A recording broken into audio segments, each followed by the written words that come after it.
महाराष्ट्र की राजनीति के लिए आज का दिन बहुत बड़ा था, क्योंकि शिंदे गुट के जितने भी विधायक हैं, यानी जो बागी विधायक हैं, उनका मामला था अदालत में और वहां से क्या निकलकर आना था उस पर निगाहें सबकी थी।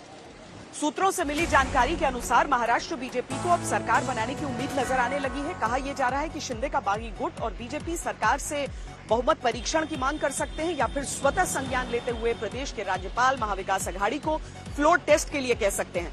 आज इसी को लेकर बीजेपी ने महाराष्ट्र कोर कमेटी की एक बैठक बुलाई थी। विधायकों की सदस्यता के मामले में डिप्टी स्पीकर की शक्ति का मामला कोर्ट के अधीन है, तो फिलहाल उद्धव सरकार और डिप्टी स्पीकर मिलकर भी बागियों पर कार्रवाई नहीं कर सकते। कोर्ट में शिवसेना के उद्धव गुट को झटका लगा है, तो उन्होंने बागियों को सख्त संदेश दिया। उद्धव ठाकरे ने कामकाज को सुचारू रूप से चलाने का तर्क देते हुए एकनाथ शिंदे समेत बागी गुट के 9 मंत्रियों के विभाग छीन लिए। इन विभागों का काम दूसरे मंत्रियों को सौंपा गया है। दूसरी तरफ बागियों के खिलाफ उग्र भाषण देने वाले संजय राउत ईडी के स्कैनर पर आ गए। प्रवर्तन निदेशालय ने एक जमीन घोटाले के 15 साल पुराने मामले में सम्मन जारी करके कल पूछताछ के लिए बुलाया। इस मामले में संजय राउत पर मनी लॉन्ड्रिंग का आरोप है, यानी महाराष्ट्र की राजनीति में बदलाव की ऊंची लहरें उठ रही हैं। बहुत बड़ी हलचल दिखाई दे रही है। खबर यह भी है कि एनसीपी के अजित पवार और छगन भुजबल दोनों कोरोना संक्रमित हो गए हैं और साथ ही महाराष्ट्र के राज्यपाल भगत सिंह कोश्यारी कोरोना संक्रमण से ठीक होकर अब पूरी तरीके से एक्टिव नजर आ रहे हैं। महाराष्ट्र की जो सियासत है उसमें कोर्ट पहुंचने का दिन था। 2 अर्जियां सुप्रीम कोर्ट में पहुंची थी। इन दोनों अर्जियों की जो सुनवाई है वो सुप्रीम कोर्ट की वेकेशन बेंच ने की। सुप्रीम कोर्ट में दोनों पक्षों ने अपनी दलीलें दी, जिसके बाद यह तय हुआ कि बागी विधायकों की सदस्यता 11 जुलाई तक रद्द नहीं की जा सकती, यानी 11 जुलाई तक जैसी स्थिति थी वैसी बनी रहेगी। विधायकों की सदस्यता डिप्टी स्पीकर के नोटिस के बाद भी 11 जुलाई तक सुरक्षित है। इसके अलावा कोर्ट ने डिप्टी स्पीकर से बागी विधायकों को भेजे गए नोटिस पर जवाब मांगा है। साथ ही कोर्ट ने उद्धव सरकार और पुलिस से 5 दिन के अंदर इस मामले में शिंदे गुट के उठाए सवालों पर जवाब दाखिल करने के लिए कहा है। कोर्ट ने महाराष्ट्र सरकार और पुलिस से बागी विधायकों और उनके परिवारों की सुरक्षा सुनिश्चित करने के लिए कहा है। सुप्रीम कोर्ट में अब इस मामले की सुनवाई 11 जुलाई को होगी, लेकिन इसको एक तरह से उद्धव गुट के लिए झटका माना जा रहा है, क्योंकि डिप्टी स्पीकर की नोटिस पर आज शाम 5 बजे तक बागियों को जवाब दाखिल करना था। ऐसा न होता तो उनकी सदस्यता रद्द हो सकती थी, लेकिन अब शिंदे गुट को इस मामले में राहत मिल गई है। कोर्ट में दोनों ही पक्षों ने अपनी ओर से मजबूत तर्क दिए। कोर्ट में आज क्या क्या हुआ, किस तरह के तर्क रखे गए, क्या बहस हुई, विस्तार से देखिए।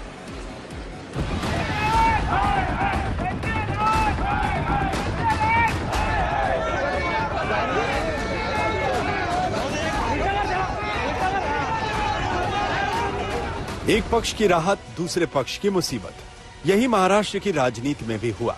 शिंदे गुट के बागी विधायकों को राहत मिली, तो दूसरी तरफ महाराष्ट्र के डिप्टी स्पीकर उद्धव सरकार और पुलिस को इस मामले को लेकर नोटिस भेजा गया। हमारे खिलाफ जो डिस्क्वालिफिकेशन का नोटिस दिया गया है डिप्टी स्पीकर ने ऑन द पिटीशन जो फाइल करी गई है रिस्पोंडेंट्स की तरफ से, उस पे वो आगे बढ़ नहीं सकते हैं, क्योंकि सुप्रीम कोर्ट की कॉन्स्टिट्यूशन बेंच जजमेंट है जिसमें लिखा गया है कि जब तक एक नोटिस एक डिप्टी स्पीकर या स्पीकर के रिमूवल के लिए पेंडिंग हो, तब तक वो डिस्क्वालिफिकेशन ऑफ मेंबर्स की इशू नहीं डिसाइड कर सकते हैं।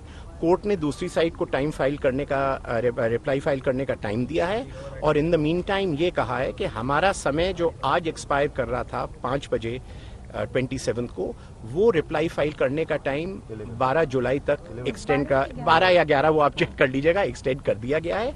कोर्ट में कल ही शिंदे गुट की ओर से जल्दी सुनवाई की अपील की गई थी, जिस पर आज दोपहर 1:30 बजे सुनवाई हुई।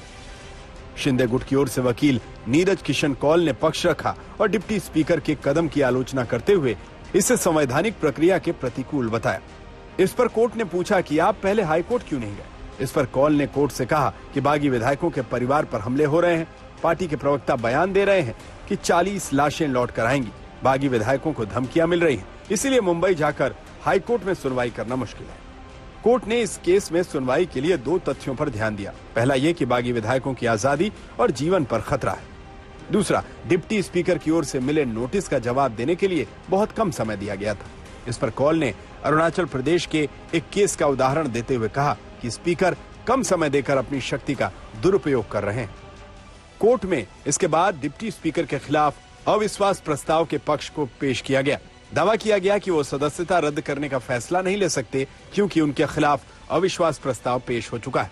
सुप्रीम कोर्ट के आज सुनवाई में किसी को रिलीफ तो मेरे ख्याल से नहीं मिला, लेकिन सुप्रीम कोर्ट ने बात कही है कि 11 तारीख तक वो रिप्लाई डिप्टी स्पीकर को दे सकते हैं।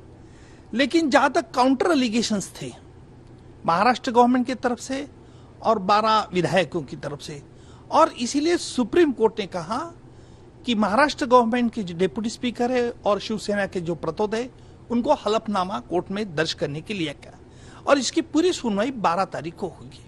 एकनाथ शिंदे और 15 विधायकों की ओर से पेश हुए वकील किशन कौल की दलीलों के बाद महाराष्ट्र सरकार की ओर से अभिषेक मनु सिंघवी और डिप्टी स्पीकर की ओर से राजीव धवन ने दलील दी। अभिषेक मनु सिंघवी ने कोर्ट से कहा कि दूसरे पक्ष को इस मामले में पहले हाईकोर्ट जाना चाहिए था, क्योंकि केस मीडिया में छाया हुआ है। इसका मतलब ये नहीं कि ये केस सीधा सुप्रीम कोर्ट में आए। न्यायालय की व्यवस्था को बनाए रखना चाहिए। सिंघवी ने कोर्ट से ये भी कहा कि देश में ऐसा कोई केस नहीं है जिसमें नोटिस की प्रक्रिया के दौरान केस कोर्ट में आ गया हो। स्पीकर के फैसले के बाद ही कोर्ट में केस आ सकता है। सदन की कार्रवाई में कोर्ट का दखल सीमित है। स्पीकर का नोटिस देना और जवाब के लिए कितना समय देना है, ये सदन की कार्रवाई का हिस्सा है। कोर्ट ने इस पर कहा कि क्या हम सदन की कार्रवाई से संबंधित सुनवाई कर रहे हैं। इस केस में हालात बिल्कुल अलग हैं। खुद डिप्टी स्पीकर का अपने पद पर रहकर काम जारी रखना ही चुनौती के अधीन है। ऐसे स्पीकर जिनके खिलाफ खुद ही अविश्वास प्रस्ताव आया हो, वो सदस्यता के नोटिस पर फैसला कैसे ले सकते हैं। स्पीकर अपने ही केस में जज कैसे हो सकते हैं और कैसे कह सकते हैं कि अविश्वास प्रस्ताव खारिज कर दिया गया। डिप्टी स्पीकर के पक्ष को ठीक से समझने के लिए मामले से जुड़ी ज्यादा जानकारियां जुटाने के लिए कोर्ट ने नोटिस भी जारी किया। कोर्ट ने इस मामले में विधायकों को भेजे गए नोटिस और डिप्टी स्पीकर के खिलाफ अविश्वास प्रस्ताव वाले नोटिस को खारिज कर दिए जाने के मामले को समझने के लिए 11 जुलाई तक सुनवाई टाल दी और डिप्टी स्पीकर, महाराष्ट्र सरकार और पुलिस को नोटिस जारी करके उनसे जानकारी मांगी। दिल्ली से संजय शर्मा, आज तक।